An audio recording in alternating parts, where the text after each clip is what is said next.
मैं योगेश तंवर एक बार फिर से आप सभी का स्वागत करता हूं आपके अपने YouTube चैनल पर। जैसा कि अपने इससे पहले भिन्न के बारे में पढ़ लिया, यानी भिन्न को एकदम बेसिक से हमने जान लिया कि भिन्न क्या होती है। आज हम बात करेंगे दशमलव भिन्न की, यानी डेसिमल फ्रैक्शन की। अगर आपने बेसिक मैथ के जो 8 पार्ट मैंने अपलोड कर रखे हैं उनको नहीं देखा तो एक बार जाके ज़रूर देखिएगा, आपके लिए वो हेल्पफुल होंगे। तो चलिए आज की क्लास स्टार्ट करते हैं। दशमलव भिन्न। अब दशमलव भिन्न होता क्या है, सबसे पहले अपन वो देखते हैं। तो डेसिमल फ्रैक्शन क्या होता है कि ऐसी भिन्न जिसका हर 10 की घात के रूप में होता है, यानी 10 की पावर के रूप में जिसका हर होगा, उस भिन्न को क्या बोलेंगे, दशमलव भिन्न बोलेंगे। तो एग्जाम्पल की बात करें, जैसे 0.5 है तो आपको पॉइंट को सोल्व करना आता होगा। जैसे कि अब यहाँ पे पॉइंट कितने अंक के बाद है, 1 अंक के बाद, तो मैं नीचे 1 0 लगा दूंगा, यानी 10 लगा दूंगा। अब 0.08 पॉइंट जो है वो कितने अंक के बाद है, 1 और 2 अंक के बाद है, तो मैं नीचे 2 0 लगा दूंगा, यानी 100। अब इस 100 को मैं क्या लिख सकता हूँ, 10 की पावर 2, यानी 2 शून्य है तो 10 की पावर कितनी लगा दी मैंने, 2। अब यहाँ पे पॉइंट 1 2 4 है, तो 1 2 3 कितनी संख्या के बाद पॉइंट है, 3 संख्या के बाद, तो मैं नीचे 1000 लिखूंगा, यानी 1 2 3 शून्य लगा दूंगा। अब 3 शून्य है तो इसको 10 की पावर 3 के रूप में मैं लिख सकता हूँ। अब एक बात यहाँ पे याद ये रखनी है अपने को कि कभी भी पॉइंट के बाद संख्या को अपन ऐसे नहीं बोलेंगे कि 124। हमेशा पॉइंट के बाद संख्या को एक एक करके बोला जाता है, जैसे 0.124। कभी भी इसको एक साथ नहीं बोलेंगे कि 124, ठीक है। आगे का पॉइंट अपने पास है, नोट है एक अपने पास, कि दशमलव के बाद किसी भी संख्या के दाहिने ओर शून्य का कोई महत्व नहीं होता। यानी 0.7 है तो इस 7 के बाद इस ओर मैं कितने भी शून्य लगाऊं, 1 लगाऊं, 2 शून्य लगाऊं, या फिर कितने भी शून्य लगाऊं, इसका कोई महत्व नहीं होता। इसको बोलेंगे क्या, 0.7। उसके बाद अपने पास दशमलव भिन्न की तुलना करना। ये दशमलव भिन्न होता है, उसके आपस में तुलना कैसे करते हैं। कई बार क्वेश्चन आता है एग्जाम में कि कौन सी दशमलव भिन्न है वो बड़ी है और कौन सी दशमलव भिन्न छोटी है। तो यदि दशमलव बिंदु के बाईं ओर पूर्णांक आपस में क्या हो, बराबर हो, तो दशमलव बिंदु के बाद जिस संख्या में पहला अंक बड़ा होगा वह संख्या क्या होगी, बड़ी होगी। ये बात आपको यहाँ से समझ में नहीं आई है तो एग्जाम्पल से आपको एकदम अच्छी तरह समझ में आएगी। जैसे मैंने 2 नंबर लिए, 8.02 और 8.0024। अब देखिए यहाँ पर पॉइंट के पहले वाला अंक तो क्या है, सेम है। तो अपन क्या करेंगे, पॉइंट के बाद के अंक देखेंगे कि किस में बड़े हैं। जस्ट पॉइंट के बाद इसमें तो 0 है और इसमें पॉइंट के बाद भी 0 है, यानी पहला अंक सेम है। अब दूसरा अंक देखिए, इसमें पॉइंट के बाद दूसरा अंक 2 है और इसमें पॉइंट के बाद दूसरा अंक 0 है, यानी पॉइंट के बाद दूसरा अंक किस में बड़ा है, तो ये वाला क्या हो गया, इस वाले से बड़ा हो गया। अब देखिए 6.3247 और 6.327 में पहले का अंक तो सेम है दोनों में, पॉइंट के पहले का। अब पॉइंट के बाद इसमें पहला अंक 3 है और इसमें पहला अंक 3 है, ये भी सेम है। पॉइंट के बाद इसमें दूसरा अंक 2 है, इसमें भी पॉइंट के बाद दूसरा अंक 2 है। अब तीसरा अंक देखेंगे अपन, इसमें पॉइंट के बाद तीसरा अंक 4 और इसमें पॉइंट के बाद तीसरा अंक 7 है, यानी इसमें तीसरा अंक बड़ा है, तो ये वाली जो संख्या है ये इस वाली संख्या से बड़ी होगी।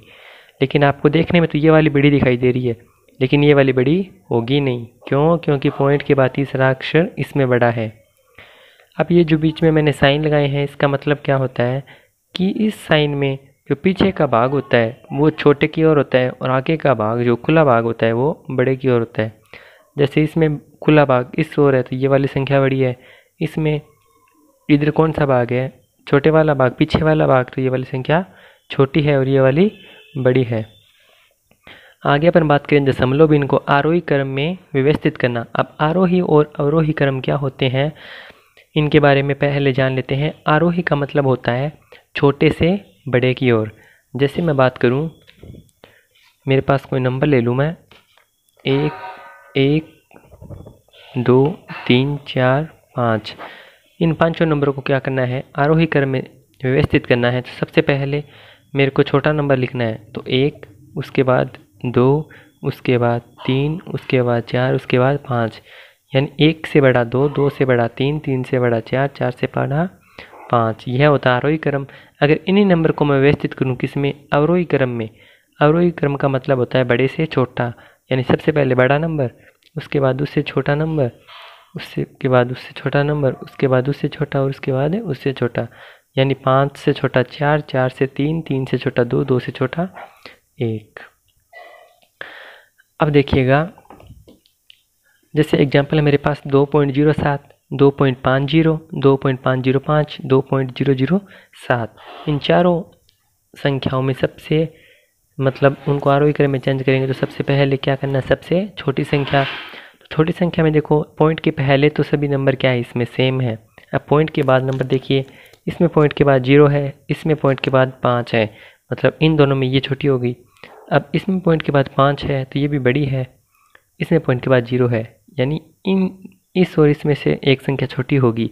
अब देखिए इसमें पॉइंट के बाद दूसरा अक्षर 7 है और इसमें पॉइंट के बाद दूसरा 0 है, मतलब ये वाली इससे भी छोटी है। सबसे छोटी संख्या कौन सी होगी, 2.007, तो मैं इसको पहला लिखा। अब इससे बड़ी संख्या कौन सी है, ये वाली है 2.07, तो इसको लिखा।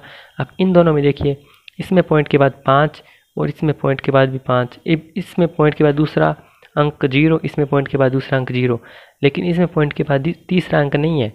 तीसरा अंक नहीं है तो मतलब क्या हो गया, 0 हो सकता है। और इसमें पॉइंट के बाद तीसरा अक्षर क्या है, 5 है, तो ये वाली क्या है,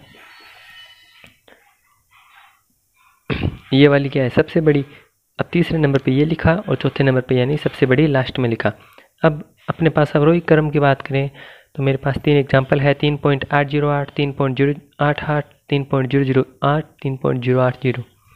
तो सबसे पहले कौन सी संख्या लिखते हैं अवरोही क्रम में, बड़ी। तो सबसे बड़ी देखिएगा, इसमें पॉइंट के बाद 8 है, इसमें पॉइंट के बाद 0, इसमें पॉइंट के बाद 0 और इसमें पॉइंट के बाद 0, यानी सबसे बड़ी ये हो गई क्योंकि इसमें पॉइंट के बाद क्या है, 8 है, इसको सबसे पहले लिखा।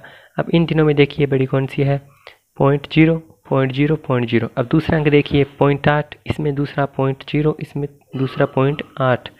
अब ये तो बड़ी नहीं होगी। अब ये और ये देखो, इसमें पॉइंट के बाद तीसरा 8, इसमें पॉइंट के बाद तीसरा 0, मतलब ये वाली क्या है, बड़ी है, तो इसको सेकंड नंबर पे। अब 2 बची अपने पास, तो इन दोनों में बड़ी कौन सी होगी, इधर वाली, और ये सबसे छोटी। तो सबसे बड़ी, उससे छोटी, फिर उससे छोटी, फिर उससे छोटी, इसको बोलते हैं अवरोही क्रम। अब देखिए दशमलव भिन्न को जोड़ना और घटाना, कि दशमलव भिन्न को ऐड कैसे करते हैं और उनको माइनस कैसे करते हैं। जैसे मैं बात करूं 8.901, तो 8.901। अब पॉइंट के नीचे अपने को पॉइंट रखना है, प्लस करना है 25.02, तो पॉइंट के नीचे मैंने पॉइंट रखा, 25 को आगे लिखा, 0 फिर 2, फिर वापस 0.003, पॉइंट के नीचे 0.003। हमेशा पॉइंट के नीचे पॉइंट रखेंगे, पॉइंट के बाद वाली संख्या दाईं ओर, पॉइंट के पहले वाली संख्या बाईं ओर। जैसे अपन नॉर्मल जोड़ करते हैं वैसे ही कर दो।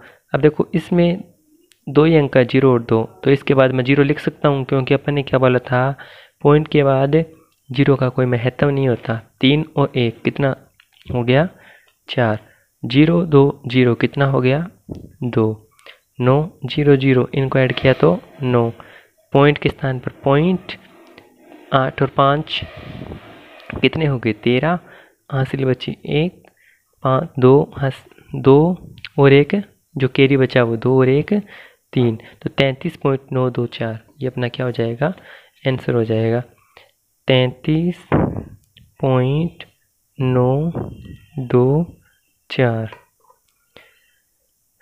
आई होप आपको समझ में आ गया होगा दशमलव भिन्न को कैसे जोड़ते हैं। अब हम देखते हैं दशमलव भिन्न को घटाना। जैसे दशमलव भिन्न का एडिशन करते हैं वैसे इनका अंतर करेंगे। जैसे मेरे पास है 7.03, तो 7.03, पॉइंट के नीचे मैंने क्या लिखा, पॉइंट 00207, 0.00207, माइनस कर दो इनका। अब यहाँ पे देखो 3 के बाद कुछ नहीं है तो मैं क्या लिख दूँ, 0 0 0, यहाँ से कैरी लीजिए तो यहाँ पे कितना बना, 10, 10 में से 7 गया 3, यहाँ पे कितना बचा, 9, 9 में से 0 गया 9, यहाँ पे कितना बचा 9, क्योंकि यहाँ से लिए 10 बने थे, 10 में से 1 आगे गया तो यहाँ पे कितने बचे 9, 9 में से 2 गए 7। अब 3 में से 1 यहाँ पे ले लिया था तो यहाँ पे कितना बचा 2, 2 में से 0 गया 2, 0 में से 0, 0 पॉइंट की जगह पॉइंट, 7 का 7, तो इसका आंसर क्या आ जाएगा अपने पास 7.02793। आज की क्लास अपनी यहीं ख़त्म होती है। आई होप आपको आज की क्लास अच्छी लगी होगी। अगर आपको आज की क्लास अच्छी लगी तो चैनल को लाइक शेयर सब्सक्राइब कीजिएगा, बेल आइकन को प्रेस कीजिएगा, जिससे आगे आने वाली वीडियोस की नोटिफिकेशन आपको मिलती रहे। कल की क्लास में हम बात करेंगे दशमलव भिन्न का गुणा कैसे किया जाता है, दशमलव भिन्न का भाग कैसे किया जाता है। तो आप आगे की क्लास ज़रूर देखिए और इससे पहले के जो पार्ट है जो आपने सीन नहीं किए वो भी देखिएगा। धन्यवाद।